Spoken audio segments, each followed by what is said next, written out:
সুন্দর হয়।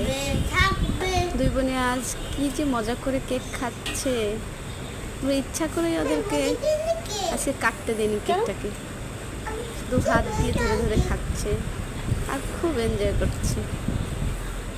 কি জঙ্গলি ইচ্ছা, হাত দিয়ে চটকে চটকে খাচ্ছে। ওদের মধ্যে কোনো ঝামেলা নেই, কে কি ভাবলো তাতে ওদের কিচ্ছু আসে যায় না। আহ, কি মধুর সময়।